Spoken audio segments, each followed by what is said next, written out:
Hello Riaz, আসসালামু আলাইকুম। আশা করি যে যেখান থেকে শুনছেন এবং দেখছেন সবাইকে অনেক অনেক ধন্যবাদ।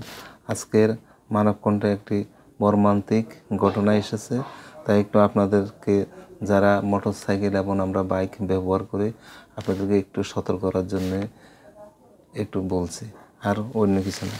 আজকে এখানে আমাদের পত্রিকাতে আসছে, একটু দেখি আমরা।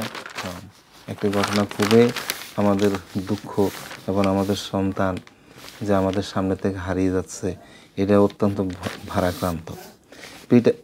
হেডলাইন: পিতার মোটরসাইকেল থেকে ছিটকে পড়ে ট্রাকের নিচে পুত্র। আনোয়ারা, চট্টগ্রাম প্রতিনিধি। ছেলের খতনা অনুষ্ঠানের 2 দিন পর দুই ছেলেকে নিয়ে মোটরসাইকেলে পার্কি সমুদ্র সৈকতে ঘুরতে যান সৌদি প্রবাসী বাবা নেজামুদ্দিন। সৈকতে ঘুরে আনন্দ সহকারে বাবার মোটরসাইকেলে বসে দুই ভাই তাহমিদ 12 আর তাসকিন 10 বাড়ি ফিরছিল।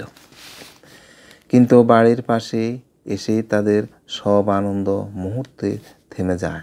ট্রাকের ধাক্কা মোটরসাইকেল থেকে ছিটকে পড়ে দুই ছেলে সহ বাবা। স্থানীয়রা গুরুতর আহত অবস্থায় তাদের উদ্ধার করে চট্টগ্রাম মেডিকেল কলেজ হাসপাতালে নিয়ে গেলে চিকিৎসক বড় ছেলে নাফিস উদ্দিন তাহমিদকে মৃত ঘোষণা করেন। গত শুক্রবার সন্ধ্যা মর্মান্তিক এই দুর্ঘটনা ঘটেছে চট্টগ্রামের কর্ণফুলী টানেল সংযোগ সড়কে কর্ণফুলী উপজেলা বড় উঠান ইউনিয়নের শাহমিরপুর এলাকা।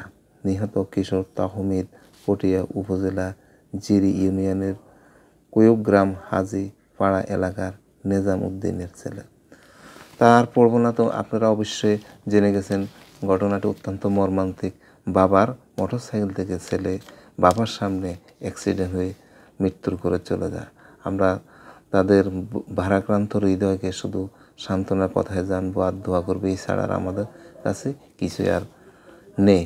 ধন্যবাদ সবাইকে, অনেক অনেক তাদের জন্য দোয়া করবেন। পরিবারের সঙ্গে নাজিফ উদ্দিন তাহমিদ। আল্লাহ হাফেজ।